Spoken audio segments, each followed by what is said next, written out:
विद्यार्थी सहायता केंद्राचा दमदार विजय. स्वप्नील श्रीधर वैद्य ठरले काउन्सिलर. युवा राजकारणात उदय पावले नवे नेतृत्व. श्री लाल बहादूर शास्त्री राष्ट्रीय संस्कृत विद्यापीठात झालेल्या विद्यार्थी परिषद निवडणूक 2025-26 मध्ये यंदा विद्यार्थी सहायता केंद्राने प्रभावी कामगिरी करत विद्यापीठातील राजकारणात नवे समीकरण निर्माण केले.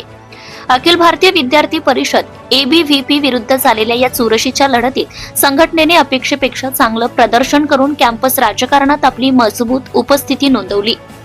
या पार पडलेल्या निवडणुकीत एकूण 39 जागांवर झालेल्या मतदान विद्यार्थी सहायता केंद्राने अकॅडमिक काउन्सिल आणि काउन्सिल मिळून 22 जागांवर उल्लेखनीय विजय मिळवला.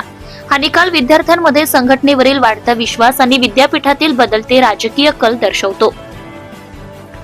निवडणुकीत विशेष लक्ष वेधून घेणारे स्वप्नील श्रीधर वैद्य यांनी काउन्सिलर पदावर प्रचंड मतांनी विजय संपादन केलाय.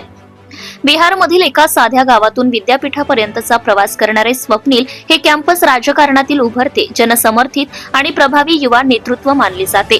त्यांचा विजय हा या संघटनेच्या रणनीतीचा यश तसेच नव्या नेतृत्वाचा शक्यता अधोरेखित करणारा आहे.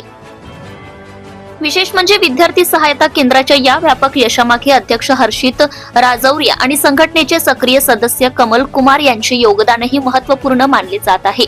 निवडणूक प्रचाराची रणनीती आखण्यापासून ते विद्यार्थ्यांशी संवाद मजबूत करण्यापर्यंत दोघांनीही संघटनेला एकजूट ठेवत निर्णायक भूमिका निभावली. त्यांच्या समन्वय आणि नेतृत्वामुळे संघटना विद्यापीठाच्या राजकारणात प्रभावी पर्याय म्हणून उभी राहिली आहे. सदर निवडणुकीच्या निकालांवरून स्पष्ट होते की यंदा विद्यार्थ्यांनी पारंपरिक राजकारणापेक्षा कामकाज आधारित, पारदर्शक आणि विद्यार्थी हित केंद्रित नेतृत्वाची निवड केली आहे. येत्या काळात हे नवे नेतृत्व विद्यापीठाच्या शैक्षणिक, सामाजिक आणि विद्यार्थी हिताशी संबंधित धोरणांवर किती प्रभावीपणे काम करते याकडे सर्वांचं लक्ष लागून राहणार आहे. जनता टाइम्स आणि जटा टीव्ही चॅनलसाठी उपसंपादक Pradeep Lokhande. Subscribe now and press the bell icon.